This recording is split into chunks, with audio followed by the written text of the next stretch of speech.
first of all, again, I wanted to say thank you again very much for doing this. I've been aware of your work for many years now, and it's good fun. I have an opportunity to talk to you, and I know a lot of people, when I see deep nutrition, which I'm aware of, the fat burn fix is one I haven't seen yet. So I know certainly deep nutrition, a lot of people have been really talking very fondly of that book. And I understand at one point you were, and maybe still are, a nutritional consultant to the Los Angeles Lakers. And then you've been kind of talking about some of the, well, we'll talk about that, some of the problems with our food system and how do we fix it and some of those other things. So Dr. Shanahan, without further introduction on my part, can you just kind of give us a little bit of an introduction of yourself for the people that aren't aware of your background? I know you're a primary care physician, and you've been doing that, but also certainly wandered, as any physicians that wander into the nutrition sphere, there's a lot of criticism lobbed your way, and I've had plenty of it on my side as well. But sometimes I think it's such an important aspect of health that it's kind of so sad. All physicians aren't really into that. But tell us about your background, if you don't mind. Cool. Okay. Well, thank you, Shawn, for having me on and bringing me into your community. Regarding like the thing you said about doctors and criticism and the system, yeah, big time. So much so actually that it was impossible for me to practice. For a while, I was moving around the world almost. Like I went from Hawaii to New Hampshire to California, Napa, California, looking for a job, an employer that was going to be true to their word about being interested in wellness and preventative medicine, promoting health and all that kind of stuff. And, it took me a long time, probably longer than most people, to figure out that the system is just completely incompatible with that. When you're functioning as a primary care doctor, you're a little bit different because it's not like your job is to prescribe statins. You can leave that to other folks. But my job was to prescribe statins and to make sure my diabetics had their A1Cs down. And, regardless of how it was done, that had to happen. So it was completely just incompatible with my own sanity at some point.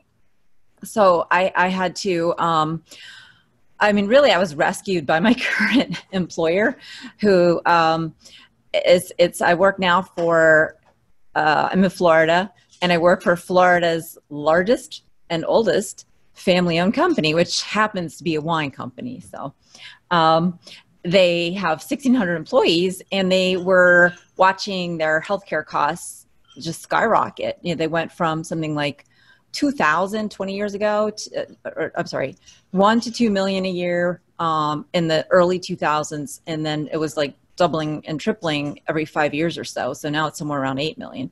And the guy who reached out to me that basically saved my life, my sanity, he reached out to me because he changed his family's diet and it had such dramatic effects that he really wanted to bring it to the company. So now I don't have to worry about what other doctors are saying or thinking, because it really was kind of uncomfortable practicing where, right down the hall, I could hear my coworkers just doing the normal stuff like, oh, you have to be on a statin, and it just, drove me crazy. And then I would cover for them and see their patients when they needed refills. And I was like, okay, do I just, it was a conundrum. What do I do? Do I just refill and play the game? Do I pretend I essentially don't exist? And, so how do you fit in? And it was awkward. I had to do what I felt was the right thing, which was to just kind of let them know, hey, there's something other than medications that you can do. And if they would come to me, then it was like, well, I'm stealing their patients. It was just like, there was really no right way to go about it, I felt. And especially not to mention the fact that we're limited to 15-minute appointments. You schedule every 15 minutes.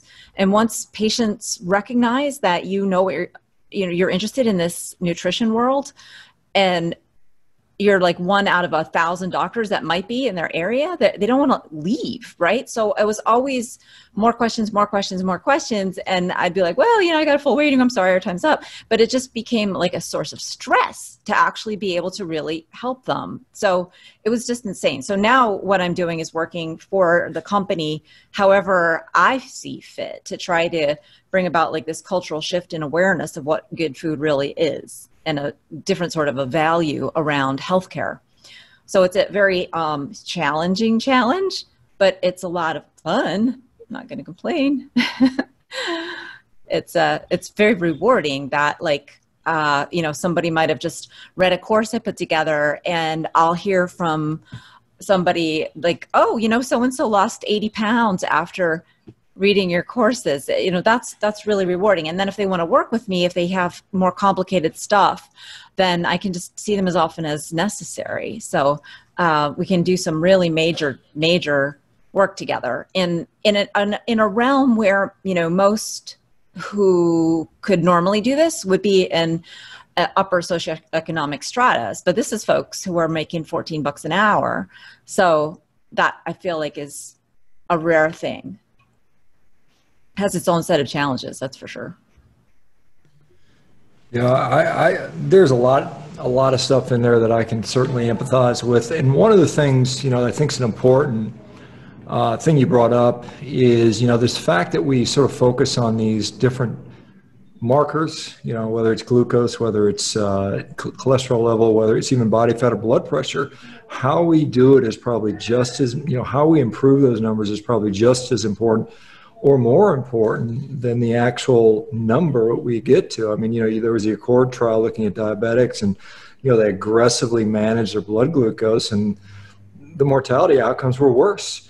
They had more heart disease, even though they had better glucose control. And I mean, it's just, and it goes to show you that throwing a drug at it, I mean, you can get someone's LDL cholesterol down to 20 now with the new medications out there, with the PCSK9 inhibitors, with the SGLT2 inhibitors. You can get someone's blood glucose, or you could just max out their insulin until their blood glucose looks wonderful on paper. But is that the right thing to do? And, even with blood pressure, I mean, you can throw 6 or, 3 or 4 different blood pressure pills at them. You can get their blood pressure under control. But again, is that the best thing for these patients? In the short term, you might make an argument.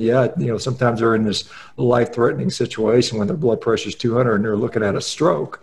Yeah. But beyond that, goodness, it's like we've got these things. And as far as practicing, as an orthopedic surgeon, my God, my job had nothing to do with nutrition, zero.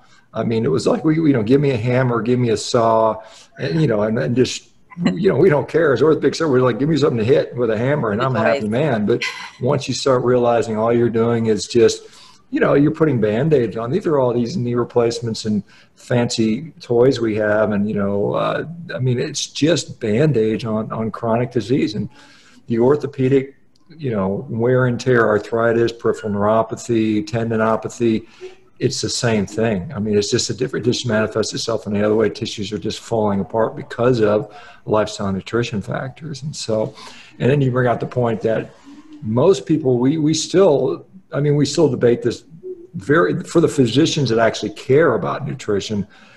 There's no way near a consensus on what the best nutrition is. I mean, I think we can all agree that a Twinkie and Doritos and a Slurpee from 7-Eleven are not good for us. I mean, I think we all agree that, but beyond that, it's really, it's pretty contentious. And so when you said, I struggled for years to find an employer, and I think that's a problem, a lot of employed physicians. I mean, they're just employers. I mean, they're the bottom line is the bottom line. They got to pay the light bills. They got to make money. They got to, even in nonprofit hospitals, they've got to keep the crank turning, and this is how you do it. And, it's a system, and it is a system of widgets, right? I mean, the patients are the widgets. Right. You just need more of those widgets, to be churned through your system.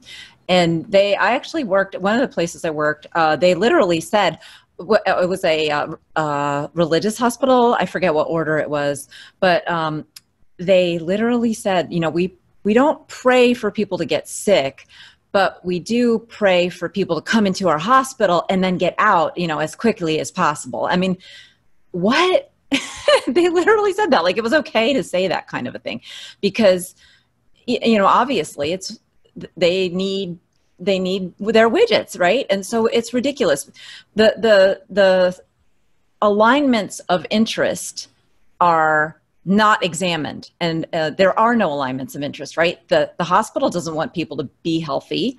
The doctors don't have any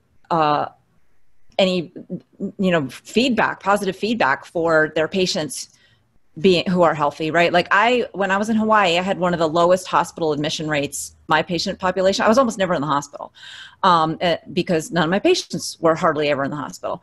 And, that was kind of at one point, our clinic was bought by a hospital system, and I could see their faces fall when I said, I think maybe I had 2 or 3 of my patients in the hospital last year. And most doctors have in the dozens or scores of patients in. And, they were like super disappointed. And, that's a lot of work to keep people out of the hospital. And I got no positive feedback for it. In fact, it was more isolating because I wouldn't go into the hospital and have the little chit chats in the hallway. So, it's just, there's no alignment. And that's why it makes sense for me. The reason I got hired, so like my boss is the son of the guy who owns the company. And my boss was like bought in, right? He'd drunk the deep nutrition Kool-Aid. And he was like, we got to hire this chick. And his dad, as a typical CEO, was very, they're very conservative. They're like, well, most retail companies don't have a doctor on staff. Why should we? And the thing that convinced them was that it made sense was, look, you guys want your employees to be healthy. I want my patients to be healthy. We have an alignment of interests. But when you send your patients to a hospital system and working, the typical health insurance, there is no alignment of interest. And when I'm working elsewhere, there's no alignment of interest. That's why I want to come down, because he frankly thought I was a little bit nutty. Why would I want to come work for a retail company? So, but that made all the difference, is just understanding that alignment of interest. It's so key. And it's not even discussed. It's a huge opportunity for people who really do know how to make people healthy. It's a huge business opportunity for somebody smarter than me to work with doctors like us who know how to do this, and other health coaches and all the other folks involved in this effort of getting people healthy. Yeah, that's one of the things we're trying to do here. I mean, we are, trying to establish a way to do that. And, because I unfortunately think the healthcare system has, kind of fallen into what I like to call the disease management system, or even some people go as far as saying the disease maintenance system, because we're just maintaining people in their state of disease and shuffling around and kind of shuffling the symptoms a little bit and doing a little bit of symptom mitigation, but not much more than that. I find it, I think it's interesting that, you found a common alliance, because I think, unfortunately, we see so much, it's a political season. One of the topic that always comes up every 4 years: how do we pay for this healthcare system? How do we ensure the old people have all their drugs, or the people didn't get all their drugs? And no one ever talks about, how do we stop making so many damn sick people so we don't have this $3.5 trillion behemoth of a drag on our economy that has some of the worst outcomes of any westernized, first world country on the planet. I mean, we just do a horrible job with chronic disease, particularly. I think the acute care is pretty solid. If somebody, if I walk across the street and get hit by a bus, please take me to the nearest emergency room. But I mean, if I come down with, whatever, metabolic syndrome or hypertension, I mean, that's not really the best place for us. So, oh my gosh, no. Let me just, because I want to make sure we get into some of these things, because nutrition obviously plays a humongous role in all of this, in creating these sick people. And it's not that there aren't other things out there. There's a exercise component, the sleep, the stress mitigation, the light, getting out in the sunlight. All these things have a role, hormesis with, different things. Let's talk about some nutrition things that we, if we can, there's things that are controversial, and I think based on what I've read about you, I mean, you would say some of this industrialized food, whether it's, the soybean oils, the cottonseed oil being the first seed oil that we sort of, and I think you had some kind of 8 deadly seed oil. Maybe it was you that came up with that, but I can't remember. But Hatefully. anyway, these new foods that have come out, and then the consumption of copious amounts of sugar doesn't help. But let's talk about where we've gone wrong with our food system. So here's the thing, like everybody agrees that junk food is unhealthy, right? I mean, it's right in the name, junk. It's going to make you feel like junk. But there's been almost none, nobody identifying what is it? Why is junk food unhealthy? You know, Michael Pollan famously wrote about this kind of topic about 10 years ago in his book, In Defense of Food and Food Rules. And he said, well, okay, there's like a certain number of ingredients that is the problem. And that to that, you can say, wait a second. So I make a gazpacho that has 20 ingredients. Like what's the number there? Because my gazpacho is made with all fresh, you know, beautiful garden vegetables, which, you know, maybe you guys wouldn't want that, but, but like, you know, you get what I'm saying, right? So, and then another idea that people have is, well, it's in a package, right? Okay, sure. So, I mean, you can buy every food you buy now is in a package. So what does that mean? So the big picture is something that no one's talking about. And it is the Hateful Eight seed oil. So that's what I call them. Is that like the movie, The Hateful Eight? I was trying to, well, actually my husband came up with it because we wanted to make it be one thing. It's a gang of evil industrially produced fats that want nothing more than to make you chronically sick. And that's what they do. They do that. That's the defining feature of junk food, because as much as sugar isn't something we need to eat, not particularly good for us, and can be harmful, at least we have the technology in our body to deal with large amounts of it, right? If we overconsume sugar, we build body fat, and we can build body fat that functions the way body fat is supposed to function. When we have these seed oils in our diet, this is what I talk about in the Fat Burn Fix. Our body fat is damaged because that's where the seed oils go. They are stored there. And over years and decades of eating them, the concentration builds up to abnormal levels. So a normal amount of polyunsaturated. So we're talking here about polyunsaturated fatty acids, which I don't know if you guys have talked about that before, but those are the supposedly healthy kind that Harvard and everybody recommends because saturated fat is bad, and the Goldilocks fat is the monounsaturated. That's why everybody agrees you can have olive oil. But so these seed oils are super pro-inflammatory because they're so high in polyunsaturated fatty acids, which are unstable, and their chemical instability produces chemical chaos that results in inflammation in our body. And when we have concentration of these polyunsaturated fatty acids, which you can abbreviate, you can make it less of a mouthful by calling it a PUFA. When we have more than like 10, 20% PUFA in our body fat no longer functions. And well, what does that mean? What's your body fat supposed to do? Your body fat is there to give you energy. It's supposed to energize you. It does a lot of things, and it communicates actually with your brain to tell you, hey, we're good. We got so much energy. The sun just came up, so go enjoy your day. You know, like, because literally we're programmed and evolutionarily to have a good night's sleep, and then we have to get up and make our breakfast, which may not happen for hours and hours because we might have to hunt it down, or we might have to do a lot of work on the farm.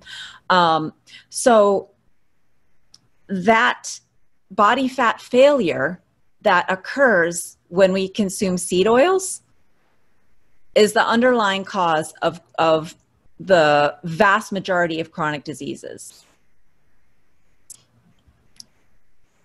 Yeah, I think it's, you know, and I think the point about the seed oils, I mean, you know, I get what cottonseed oil, I think, sort of entered human consumption in large quantities, you know, late 1800s, early 1900s, particularly when they figured out how to hydrogenate this. And I can't remember the German doctor that figured out how to do this.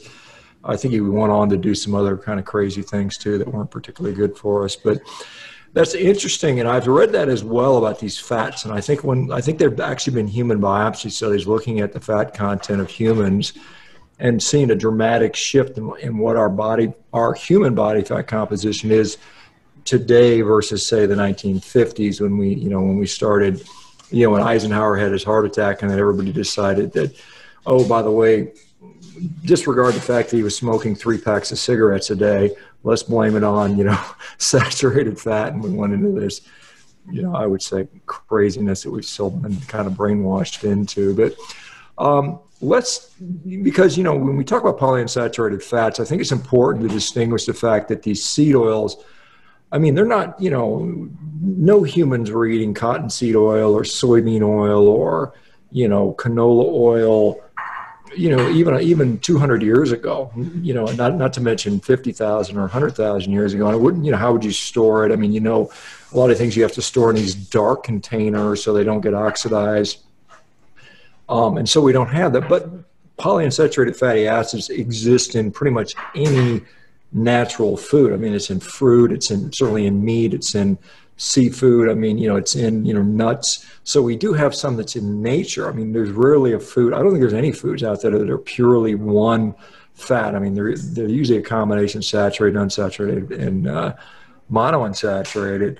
And so, I mean, outside of the proof of concentration, what else is it about these industrialized seed oils that makes them so damaging to our human physiology? Well, I think probably maybe what you're referring to is the omega-6 to omega-3 concept. And that is definitely a huge issue. So omega-6 refers to the chemical composition of these things. Like it has its first double bond, 6 carbons in from the end.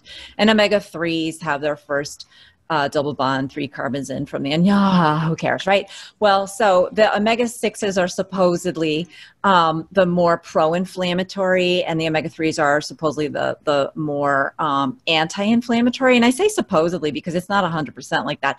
But the truth is that they do have opposing actions. And so in any kind of action, any kind of stress or alteration that the body undergoes, get back to homeostasis, we have forces from both directions, right? So, when we have blood sugar, a blood sugar rise, we eat a candy bar or an apple or something, our blood sugar goes up, and we have insulin pushing it back down, but we have what they call the counter-regulatory hormones pushing it back up, because insulin by itself might push it down too far.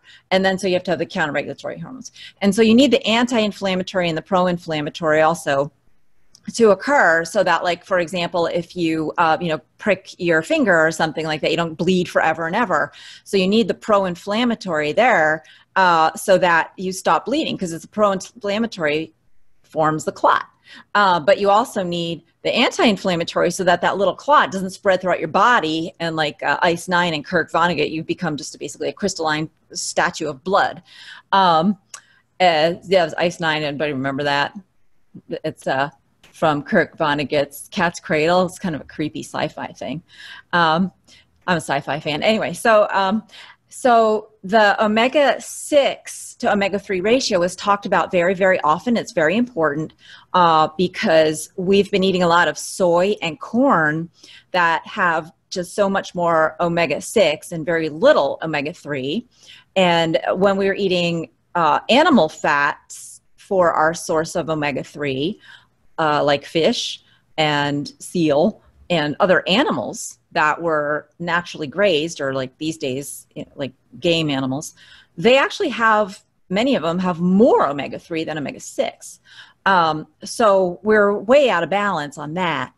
But one of the crazy things about this is that it's not just that these things are bad because of the omega-6 to 3 ratio and the pro-inflammatory and anti-inflammatory, because the inflammation doesn't occur it's like not for nothing, like they say in The Sopranos.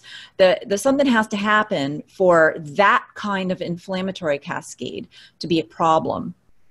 What the inflammation that I like to bring into the conversation that is a bigger problem is the not instigated, like the not biologically functional. They call it non-enzymatic oxidation, and it's just the reaction of the fact that these things are literally unstable, and they tend to just spontaneously not combust, but close to it. They react with oxygen and iron and other metals in our bloodstream and cause free radical cascades and reactive oxygen species. And that leads to inflammation that cannot be controlled with omega-3. So that's kind of like the key missing piece. This kind of inflammation, omega-3 makes it worse. So you can't control this kind of problem by supplementing with fish oil or any kind of omega-3, right? And so that's a whole other category of biochemical disaster that just not enough folks are talking about. And I just feel it's so important for everyone to understand this and get their head wrapped around, especially if you're coaches, because everybody talks about inflammation and using antioxidants and controlling inflammation. But if we aren't talking about the number one source of inflammation, we aren't we're not talking sense, right? We're missing the big picture. It's as if everyone was a 4-pack-a-day smoker and we were having, kids have lung cancer and mothers, pregnant women dying of heart attacks and strokes because everyone was smoking from birth. And we're scratching our heads and saying, well, gee, what is it? Maybe it's too many apples, or maybe we need more vitamin D. It's like, no, it's the cigarettes, folks. That is the most pro-inflammatory thing in that particular imaginary scenario. I said I like sci-fi, but in this real scenario, we have been participating in a decades-long experiment without knowing it. It's an uncontrolled experiment. We have been in it, of what happens when you give human beings so much PUFA that their body fat just doesn't work anymore. And they're always a tinderbox waiting to experience some kind of inflammation. And the reason we have so many people thinking that there's like metabolic types and stuff is because there's different responses. There's groupings of different responses of how we respond to this wildly unhealthy diet. Just like you could say there's groupings of responses to how people respond to too much cigarettes. Some people get lung problems. Some people don't have lung problems. They get heart attacks and strokes instead. Some people get cancer instead. So with these PUFAs, we have groupings of problems, which are autoimmune diseases, cancer, and overweight, obesity, fatigue. Those are all related, which ultimately leads to diabetes. So it's not that you have a metabolic type that means you have to follow a special diet. It means that these PUFAs that you've been eating, most people have 80% of their fat calories coming from these things unless they're purposefully avoiding them. So that leads to a known set of problems that we just all are dealing with. And that was what I dealt with. Every single patient was affected in one way or another when I was working, no matter where I worked, because people just don't know to avoid these things and it makes them sick. And so like in the end of Deep Nutrition, which is my first book, where I did like, I talk about, here's all the common elements of a diet. So here's like a good starting point for what is like, basically, I think it should be the foundational diet, that you can then work on variations from that. But at the end of it, I talk about, I have an epilogue there where my opinion of the medical system is that they want people to be sick. We've gone from tolerating chronic disease to participating in its creation. And the reason I say that isn't, again, it's not for nothing. It's because I was on Bill Maher, Real Time with Bill Maher in May. I was the only doctor that he's had on in years talking about diet, nutrition, health, metabolism. 3 weeks after me, and I was saying what I'm saying, seed oil's bad. They're everywhere. We don't know we're eating. It's an experiment. You've been in it. You can get out of it, but you got to know what you're doing. And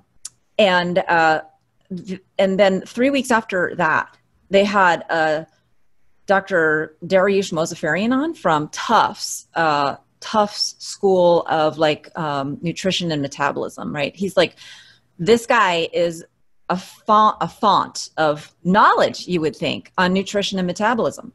And what did he say? What does he say about diet? Well, more fruits and vegetables, and you're going to love this, more vegetable oils. We're not eating enough because right now we're only at 80% of our calories. That's not enough. And so, I mean, I cannot believe in any part of me that this guy doesn't know what he's doing. Because if this is what he does, he knows that we've been eating more and more of these things. And he gets on national TV and says we should keep doing that and eat more. And the problem is we're not getting enough fruits and vegetables and too much saturated fat. And so I really don't think that there's just ignorance at play here. I think that you really have to open your eyes to just how much money is being made from all this and how we are so ingrained in the way things are that you have to be on your toes and you have to be responsible for yourself. You can't count on your doctor to give you good nutrition advice, and you can't, count on school to do it either. Right? I learned that the hard way, as I'm sure did you. What we learned in school was nothing valuable there. Yeah, I mean, that's, and it's not surprising at all to me. I mean, I'm very jaded at this point, just because you see it all day long. But a couple of points you made. One is that, everything's contextual. Like I said, people will say, well, having high blood glucose is very problematic. But if I exercise really hard, my blood glucose is going to go up. So in context, is that bad? Is inflammation bad? And when I exercise, my inflammation goes up. Is that bad in context? And we have this very delicate balance between oxidants and the antioxidant system. We have, as you're well aware, we have this robust endogenous antioxidant system with glutathione, superoxide dismutase, and many others. So there's this balance, and we're sitting there. We're going to constantly just take these supplements and take antioxidants and continuing our crappy diet. One of the things with the seed oils is, and there may be some of this marker thing because most seed oils is, tied to heavily processed food. I mean, you go to the grocery store and it's some sort of refined grain, some sort of seed oil, probably soybean oil in the U.S., and then, maybe some kind of sweetener. I mean, this is kind of if you just walk through the grocery store and pick up boxes, you're going to find that almost routinely. But then there's people that maybe they get their seed oil and they're health conscious and they're eating their healthy salads and they're dumping some sort of, low fat or even regular dressing on there. And the dressing is, again, almost always soybean oil, canola oil, as you know. I mean, it's just garbage. And so do we see the people eating the donuts and the potato chips are going to be doing worse because they're combining not only the seed oils, but now they have the processed garbage devoid of any nutrition food versus the ones that may not be doing quite as bad by eating the salad with the seed oil on that. But it comes in, I've seen stats where, and obviously we're pro meat in this community. And I've seen stats now that, and you mentioned 80% of our fat calories are coming from seed oils, but to the point now that soybean oil is actually past beef as a source of calories. Americans eat more calories in soybean oil than they do beef these days. And it's just amazing that they blame beef for everything. But, you've got guys like Walter Willett and others from, Harvard School of Epidemiology or, public health, constantly saying seed oil, eat the canola oil. It's so great for you. And I think the primary endpoint they're looking at is because it reduces LDL to some degree. And I think that's the whole argument. Is there some other beneficial argument that they're claiming? That's really so that's the genius of Ansel Keys, is that he came up with this idea that saturated fat raised your LDL and that was bad. Like, I don't know if he came up with that second part on his own. I think he had a lot of help, but I don't believe that's bad anymore. I used to, of course, that's what we learn. Then I went through an in-between phase where I was ambivalent about it. And now I'm not. Especially it's really nailed at home with the coronavirus. There was some early research that came out of Wuhan, China in the March and May timeframe, where it was small cohorts, but everybody who went in the hospital had a ridiculously low LDL. And the people who came out in a box, they had the lowest LDL.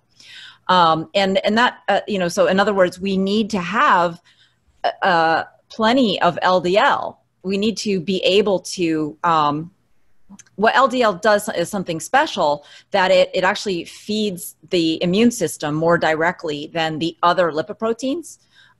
So if you don't have high LDL and you're trying to fight off an infection, you can't make white blood cells. And that's basically what they found is that those folks who had the lowest LDL, they did not mount a good immune response, and they died.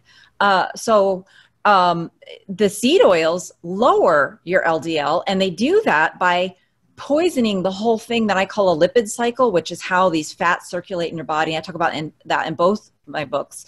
But you know, LDL wasn't invented by nature to give us heart attacks and strokes. I mean, that's just a ridiculous idea. And it's not something that I questioned. You know, I mean, why didn't I question? I was kind of stupid. Like, if you think about it for a second, why would LDL be bad and HDL be good? I mean, why would nature do it that way? You know, like, it's there for a reason, just like cholesterol, just like we need cholesterol. LDL is there for a function, and it has a specific role in the whole distribution of fats and fat soluble nutrients in the body, that it has to do with getting cholesterol into cells that need it. So it enables, and cholesterol is necessary for cellular division. What is the most active part of our body in terms of that? Well, for people undergoing an infection, it's the bone marrow and your white blood cells and your lymph nodes. You need to be able to rapidly, I mean, they make millions, your bone marrow makes millions of white blood cells per second. And cholesterol is like one of the limiting factors in that the cell uses to decide, am I ready to divide? You know, as it goes through its phases of cell division. And, you know, there's like the S phase and the G phase. Cholesterol is so basic to cellular life that you need it for reproduction. And this is why our testosterone and our estrogen are based on cholesterol molecules, right? Or I mean, maybe it's not why, but I think it's why, and it makes sense. So nature knows what it's doing. LDL is not bad. It's what's in your lipoprotein particles that makes the difference between whether or not your high triglycerides and your high cholesterol might cause a stroke or not. And by the way, I said high triglycerides, but really you probably won't have high triglycerides unless you've got insulin resistance and a lot of, you know, that which comes from the seed oils. So I don't look at total or LDL cholesterol as being high as a bad thing. To me, I see a lot of people who when they become fat adapted, and when they're producing more ketones, that their LDL and total cholesterol will go up. And that's just because they're burning more body fat. And the way the lipid cycle works is when you're burning more body fat, it makes your LDL go up. It's just a consequence of that metabolic change.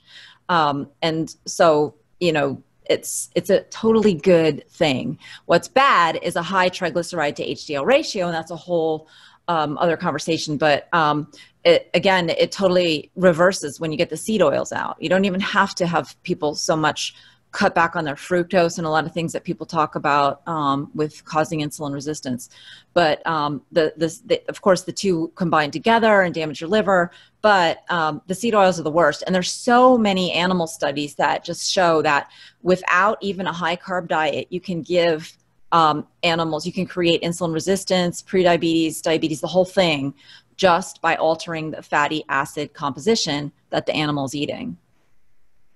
So there's really a lot of talk about ceramides, and one of the things is, I think Jeff Volek's study back 2014 or so looked at dietary saturated fat versus serum saturated fat, and the correlation really wasn't there. And so the assumption is, we have this, this de novo lipogenesis is occurring, and it's, the liver is basically taking what it wants, whether it's carbohydrates or fats, or taking the carbon atoms, rearranging them, spitting out often palmitic acid, which has been implicated often as a saturated fat, but it's been implicated in kind of this mitochondrial sort of incomplete oxidation. And so we see these incomplete oxidation particles and they kind of build up and they end up with this ceramide accumulation, which ends up, interfering with insulin signaling through serine kinase or something along those lines. Obviously, there's a lot of, there's so much biochemistry in between all these steps, as you know, it's just incredibly complicated, but that seems to be the thought right now. And so some people will conflate the fact that serum saturated fat levels are necessarily associated with dietary saturated fat, and that's not the case. But let's go a little bit more into how these seed oils cause insulin resistance. Clearly that's occurring, and I don't doubt that there's people that eat a relatively low carb diet, but eating a bunch of seed oils. Now, it's unusual for people to be drinking seed oils. I mean, it's just not something that's very appealing. No one's down there swigging down corn oil. I mean, it's mixed with something. It's usually, like I said, it's often in the form of processed food or something like that. So you have to Starbucks. sort of say, well, it's Starbucks. Yeah, maybe. I don't know. Lots of sugar. Yeah, sugar and stuff like that. So they're often combined. We all see these sugars and stuff like that. And if you go back far enough, like I said, I pointed to, there's an Italian physician, Cantini, who did a bunch of research on diabetics in the 1860s and 70s. And this is before, obviously, seed oils were invented. He had lots of diabetics he was treating with all-meat diets, by the way. Interesting. And he saw a tremendous improvement. So it's clear that you can develop this. And he said, the patients were all eating high flour, sugar, sweet diets that were available at the time. They didn't obviously have seed oils at that time. But besides that, I agree with you. I think the seed oils are probably worse. But what is a physiologic mechanism by which we think these seed oils are causing insulin resistance, diabetes, metabolic dysfunction, whatever, however you want to label it? So I've had to tease this out myself. So, I do have an answer, but it's not like anyone has done the research to test it. It's just like I'm trying to put it all together. And the reason it's so difficult to put it all together is because we've had this pervasive belief that saturated fat is bad. And so many articles, they don't understand what they're seeing. So ceramides are fairly, when they're, if I remember, it's been a while since I looked at this, they're very resistant to oxidation, ceramides. And so if you've got a lot of ceramides in a cell, it may just mean that that's kind of like what's left after everything else has been burnt up. In other words, like it's kind of like the charcoal, right? After a forest fire. It didn't cause the forest fire, but it's it's just what's left. And so we've been looking at it inside out. And I have to say that even I love Jeff Volek, but they don't take into account just the basic biochemistry. And I know they're biochemists, but I just don't think they're the kind of biochemists that draw out these molecules of linoleic acid and linolenic acid and the oxidation cascades. And, they just don't take that into account. So again, back to that smoking experiment, if you're not paying attention to the fact that everybody is smoking and you're looking for a cause of cancer and asthma, you're going to be coming up with all kinds of wild, crazy theories that don't really get to the root of the problem and don't help you fix it. And that's why when you take away saturated fat, it doesn't help anybody's anything, because saturated fat was never the problem. The problem is, and I think what you are saying, I totally agree with what you're saying. Like, yes, you can get insulin resistance faster when you combine seed oils with sugar and carb. But do you want to do that? But you like the fastest way is probably combining seed oils with refined carbs and sugar. The second fastest way, though, if you had to pick public enemy number one, that's why I picked the seed oils, because those things we just, we can't function. And so my theory on how you draw the connection between seed oils and the body fat and becoming insulin resistant and pre-diabetic is as follows.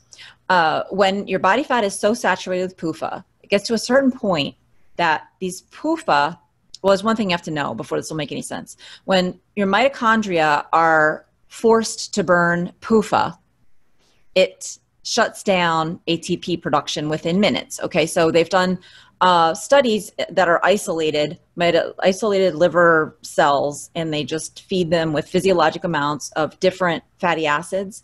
And when you give them saturated fat, they stay at 100%. They checked, this study actually was really cool design because there was a fluorescent ATP So it would just literally the lights on in the cell. You're creating energy in the cell. ATP is cellular energy. And if you created more cellular energy, you had more ATP, and the ATP was tagged with the phosphate was tagged in such a way that it would fluoresce. It would brighten up under the microscope.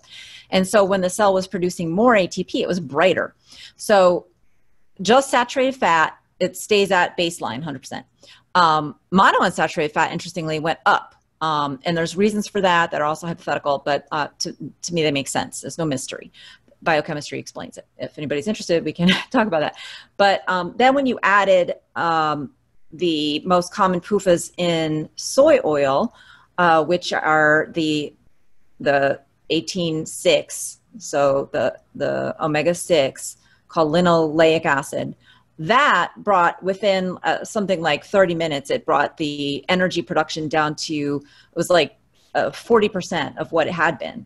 And when you added the omega-3, that's most common in canola oil, that brought energy production down to like 10 to 20% within 30 minutes. That was when the experiment stopped. Now, that would kill a cell if you had to shut off energy production by that much.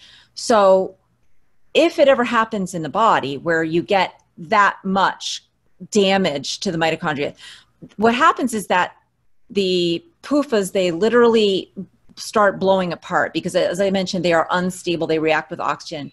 And you get so much happening in the mitochondria. It has these fuses that we call uncoupling proteins. So it's like a circuit breaker in your house. When there's too much energy happening, it just shuts down the mitochondria. And that's the mechanism by which these lights dimmed in the cells. So the cell does it on purpose, and it can happen even with lesser amounts of less pure amounts of omega-6 and omega-3 once you just get enough of these cascades going. So you can imagine if that starts to happen in a cell, because your body fat is so full of stuff, or you just had a huge meal of something deep fried, like chicken fried steak. I live in the South now. So that would be pretty low carb, except for the crust, but it'd be pretty high in PUFA. So anyway, if you had that and your cells stopped producing energy from fat, what else are they going to use for energy? Well, there's all kinds of backup fuels. And one of the biggest ones, one of the most reliable, is always in our blood, because it's always in our bloodstream, is sugar, glucose. And this is how you create a cellular need for glucose that exceeds the normal physiologic tolerances that our whole bodies are designed for. We can't carry enough glucose in our bloodstream for every cell in our body to be highly glucose dependent. So what does that sound like? What's the solution to that? You raise the blood sugar. And to do that, you have to become, insulin resistant. And that's what happens. Your brain says to your liver, I need you to make more sugar stat right now. Start pumping out sugar. And so the liver does that by gluconeogenesis primarily. That's what the studies show, meaning it starts converting your protein into sugar. So that's the origin of diabetes from seed oils alone. And like I say, you can do this in experiments in mice, and we are living the experiment of what happens, but we're not, it's not seed oils alone. They have a lot of help, from refined flours and sugars. There was another, horrifying statistic I saw, not a couple of years ago, that showed that 2/3 of the average American's calories come from seed oils, refined sugars, and refined flours. 2/3. That leaves 1/3 for any kind of nutrition. All the protein we need, all the vitamins and minerals, which of course you can supplement those, but you can't supplement, everything and have it work right. So that's my theory on the connection there. And, I just made it up out of my head. So it's like, but it's all based on research. Like every single step of that kind of long explanation there, sorry about that. There's a research paper that supports that idea. It's just that it hasn't been put together in one, like, so here's a theory on how we get diabetes from PUFAs and how we get even faster when we have PUFAs and refined seed oils. Yeah, I mean, and that's very interesting to talk about. I guess the one thing I would just say is, because, obviously when you look at in vitro studies and cell culture studies and mice studies, and you say, well, what about humans? And do humans have some capacity to take the ingested fats, sugars, whatever we take, and rearrange them as it passes through the digestive system, and how much of that actually makes it into there? I mean, that's something. I guess you could do and you could talk to Walter Willett, and he would probably say there's studies that show that human beings, again, he's an epidemiologist, so he would look at epidemiology and say these people eat more PUFAs and they have better heart outcomes from a cardiovascular standpoint. But we know that the epidemiology studies are just a joke. So it'd be really nice to have a human RCT to really confirm that type of thing. Well, we have that. I mean, just look at the American population versus other populations. And if you look at what happened before China started using soy oil, and India uses more corn than soy. But you look at what was going on before and you look at what was going on now, and you say, okay, that's correlation. But you get enough of these correlation studies, at some point you have to say, I think it's more than just a correlation, especially when you can draw the dots and how everything connects together. And why that long theory that I went through is so important is because it abdicates saturated fat, right? If you can explain why PUFAs cause insulin resistance and do everything that they've been blaming saturated fat for, you can explain why PUFAs make it look like saturated fat is the problem, but it's not really the problem. I feel like it's unimpeachable. And so far, no one has taken me on my offer to I'll debate you. Whatever your theory is around saturated fat or, sugar being the cause, I will call me up. Let's get it on, man, because I've put all the dots together. Everything you just mentioned about does it even get in our bodies? I've looked it up. And so I've made sure that every step along the way, when I say something, I can say it based on having checked exactly, the same line of questioning that you very importantly point out. I mean, you have to ask all these questions, but I've been doing this for 18 years, almost 20 years. I've done it. So to me, the more I look into it, the more it makes sense. And the more it can explain a lot of weird things, like even MCT oil. Yeah, I mean, from an evolutionary standpoint, I think there's some value in that. I mean, clearly, we've only been eating these PUFAs, these industrial seed oils, for 100, maybe 120 years. I mean, that's a blink of the eye evolution. We've been eating fruit forever. I mean, if we evolved from primates, we were eating fruit at some point and probably continue to do so throughout our evolutionary time frame. And then again, meat, I would say we've been eating for as long as we've been humans and longer. So those things all make sense. And then, if you look at, obviously clearly when you plot seed oil consumption, soybean consumption over time historically versus the increase in diabetes, clearly there's correlative data. If you look at the red meat consumption in the U.S., it's down by 30-40% since 1975. So all these, I mean, you look at that stuff. I look at the population of Hong Kong, which is just the biggest meat eating country in the world, and they have the longest longevity and they have the highest IQ, and it's just over and over, you've got all these population answers that make sense to me. Like I said, some people will say, well, we need a really strong RCT 1 year long. We feed these people PUFA, we feed these people saturated fat. We test the outcomes in a controlled clinical metabolic ward study to really get to that. I don't need that personally, but there's some people that would say they need that. I'm tired of hearing from those people, because let me tell you something else. That we kind of act like there was no such thing as nutrition science. Thank you. Don't we act like there was no such thing as nutrition and science until Ansel Keys came along? I mean, it all starts in 1950 with him. But the reason that my husband and I wrote this book that I keep pointing to is because we had nutrition science. We've had it. We did a much better job making healthy people 100 years ago than we do now. And how did we know what to feed people? Well, it was called traditional recipes. It's what my grandma made me and that my mom learned how to cook. And she, everybody's healthy. My grandma's 100, right? My grandma is 104 actually. And, she wasn't a perfect example of someone who carried this torch of the traditional cooking, but she benefited from it. And that's how come she's 104. And the only thing wrong with her right now is that she can't hear, which has probably a lot of benefits beyond that help you live to 104. But so my point is, like, I'm so sick and tired of these people pretending that we need a randomized placebo control. You can't even do placebo control, but you could do like a double-blind controlled trial maybe, but that is so dumb. I mean, that is not the only way to do science. There's so many other ways to do science. And one of them is remembering your history, right? Like, we all learn history and it's all so fun and fascinating. There's kings and queens and they fight each other, but what does it mean? Well, there's lessons, there's morality lessons in there. The history of how we fed people is not just interesting because we used to do it completely self-sufficiency when this country was founded. Our country's founders, they were farmers. They were into self-sufficiency. They were into hunting. George Washington used to brag to, like, the King of France about the size of our bears and our squirrels. They were into food, these people. And that is an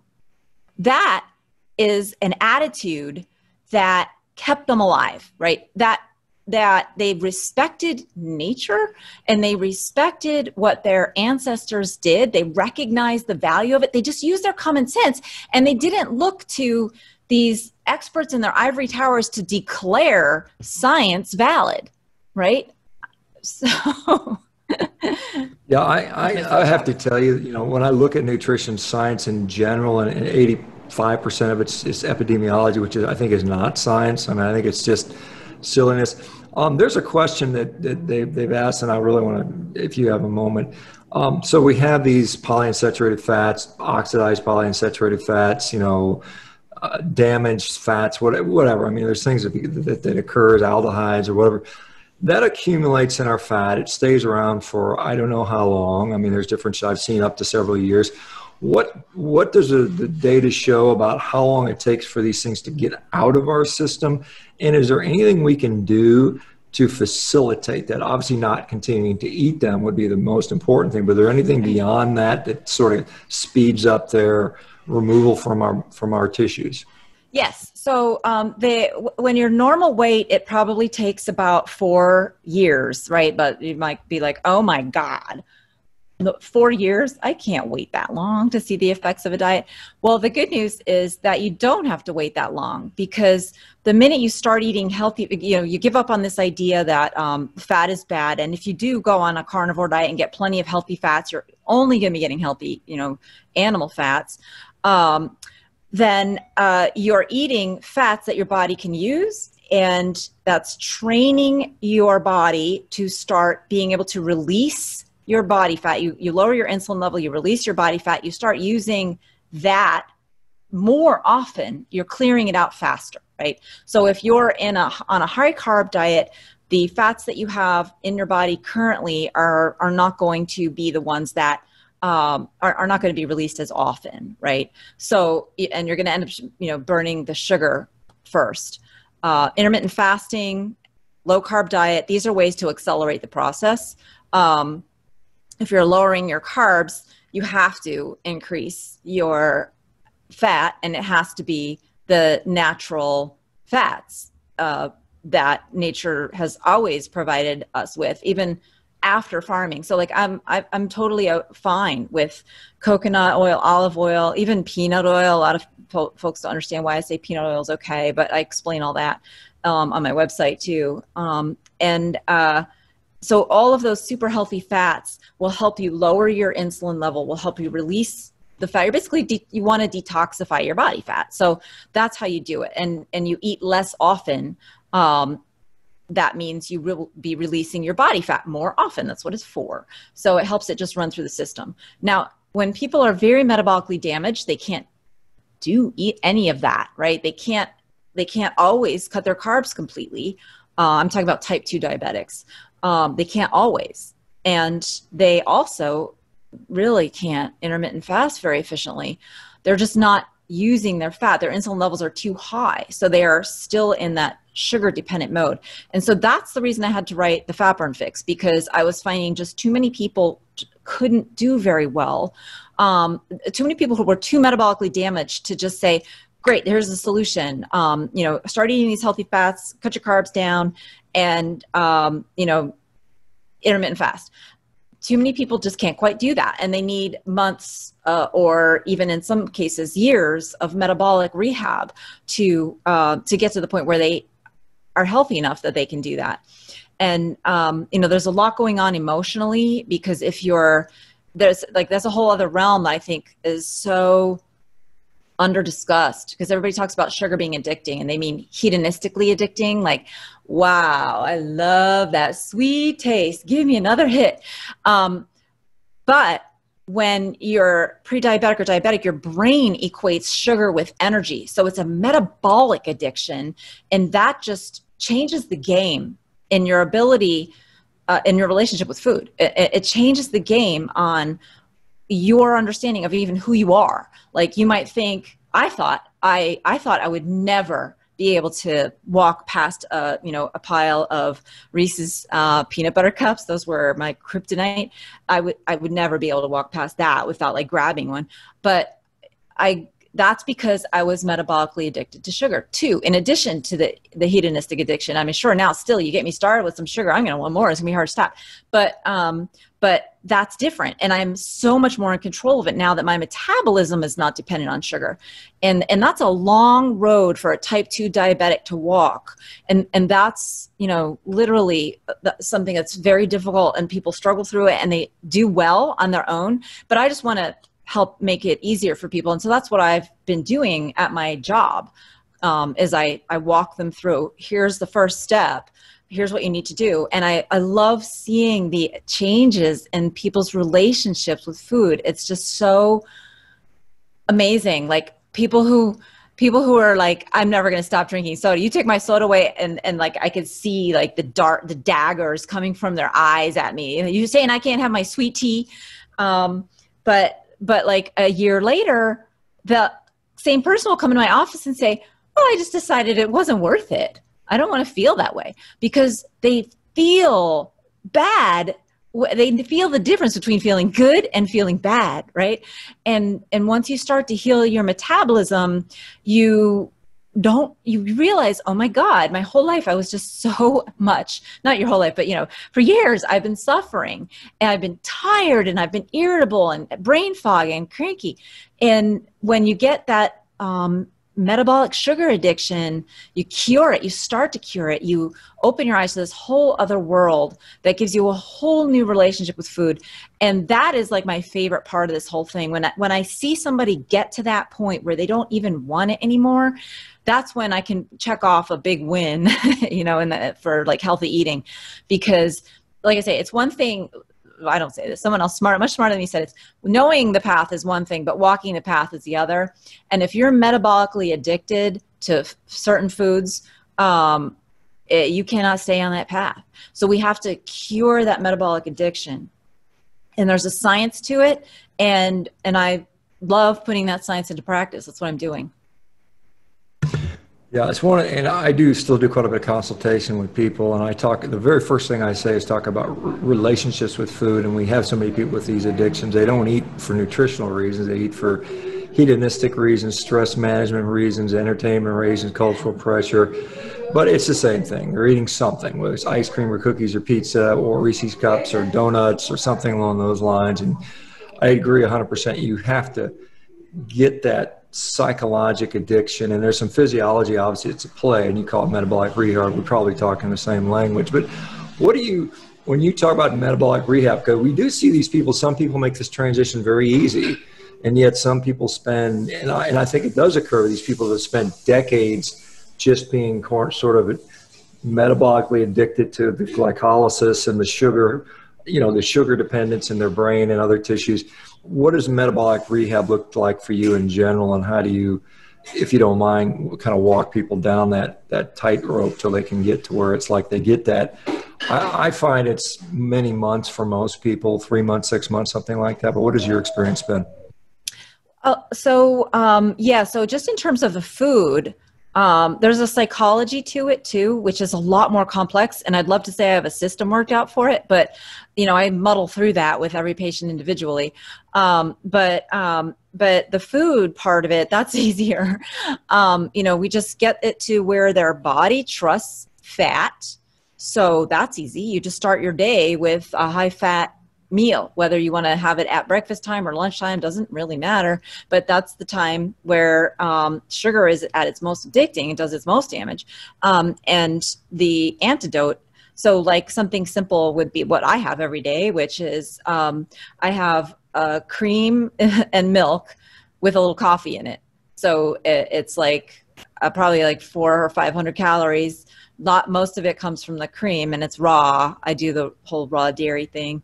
And it's so delicious. That's the main reason. It's like, it's so much better. It's grass fed. It has all kind of complex flavors in it, like butterscotch and stuff, because it has all kinds of more nutrition in it.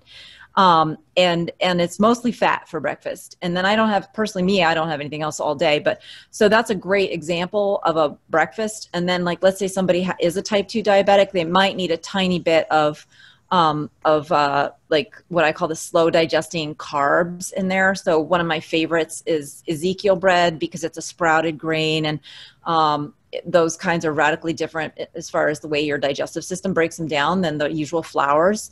So it doesn't cause the same amount of sugar spike. There's still a little sugar spike, but it's not the same amount. And that gives them that sugar, so that those folks who really just don't have the receptors yet, or that need, you know, they're so upregulated in their sugar receptors that they need a little bit of sugar, and they're going to be making it out of protein if you don't give them any. So you may as well give them just a little bit. So I give people like around, 60 total grams of carb per day when they're really metabolically damaged. And then just keep building meals for them. That's what I do. But the most important meal to start out is that breakfast. That's got to be mostly high in fat. And then I tell them don't snack. That's another battle. Right. And I really want them to just focus on building 3 healthy meals. And if you're going to have any kind of a treat, do it later in the day. But that's kind of part of the psychological part, the treat. So that's kind of that's phase 1 of the rehab, is to get to that where you're not snacking and you're getting 60 grams of carbs and no more. Less is fine. Yeah, and so my morning started out with a large, basically pure fat breakfast. Then I went out and ran sprints, and then I did a workout, and then I had I had a outside skirt steak cooked in duck fat, which is just tremendously delicious, by the way. I'm using duck fat. It's just so wonderful. And I'll have something later in the day, but hopefully that fits into your paradigm there. Hey, where in Florida are you right now? It's a little town outside of Orlando. It's called Mount Dora. Okay. Very quiet. Usually. We're on vacation right now. We're actually in Miami, and we're actually on Key Biscayne, and we're actually considering maybe moving out here just because we're kind of sick of California. So yeah. we're gonna maybe give it a real look at it, maybe in a year or so. So, Cate, this has been extremely informative and wonderful, and again, I want to thank you for joining us. Let us know where people can purchase or find your books. If you have a website, if you have social media that people can look up, because I know a lot of people have been just reading the comments. I think they found this to be very educational. So if you don't mind letting us know, so we can get you some traffic your way and get out some of that good nutrition and good advice you're giving out. Well, thank you so much for asking. Yes. So my website is kind of my main hub. It's drcate, drcate.com. And that will link you to my Facebook and Twitter pages, because I can't even remember my handles on those things. I'm so bad. And Instagram too. But mostly I'm on more Twitter and Facebook. And I'm going to be hopefully launching a podcast soon, trying to figure that all out. But because I really have been kind of more behind the scenes working with patients, and I want to make that leap more into the public sphere a little bit more. So please subscribe to my website, and it'll make announcements about when that happens. Fingers crossed. But thank you so much for having me on. This has been a great conversation. I love so much talking to other doctors who, appreciate just the wackiness of the system that we all kind of grow up in as baby doctors and have to escape. Yeah, I honestly think the medical system is so possibly hopelessly, just tied into the pharmacy that I don't know that you can fix it from the inside. And I think a lot of people kind of stepping outside the traditional realms is the way it's going to go. And I do think, and I'm glad to see you're having a podcast, because the more people get your message, you have this sort of alternate system for people to utilize. And I think the market will eventually dictate where people go. I mean, when they're tired of feeling sick and tired and, tired of going from doctor to doctor and getting prescriptions refilled and more tests, and they never feel any better, I think at some point people are going to say, hey, I'd rather just go where the results are. Yeah, I hear that. That's exactly what brings people around a lot of times is this just, I'm worn out. It is wearing, exhausting. Absolutely. And from the same thing from the physician side, I think a lot of people don't realize that even if they're frustrated as a patient, a lot of physicians are burning out on the system. And it's so much of we look at the number of administrators that have gone into, the healthcare has become a total big business, and the administrators have gone 1,000%, where the doctor population has barely increased at all. And so it's all about, like you said, putting those widgets through, and when I was seeing, 3 patients in 15 minutes, I mean, it was just like, when does the insanity end? You can't do good care that way, but that's the way they want you to do it. Okay, everybody. Thank you so much. Thank you, Dr. Shanahan. It's been a real pleasure. Hopefully I'll get to shake your hand in real life someday, even without wearing a mask, hopefully. Anyway, well, thanks for coming on. I really appreciate it, and I think all our folks do, and love to have you back sometime. Oh, yeah, I'd love to be on. Thanks. And yeah, awesome. I've never been down to the Keys. I'd love to get there one of these days. So well, I don't know. We'll end up staying in this area, but maybe so. We're digging it. It's nice weather. It's fun being able. The water's warm, and being able to run sprints on the beach in the morning first thing is pretty cool. So, all right, take care, everybody. We'll see you guys tomorrow. Take care, everybody.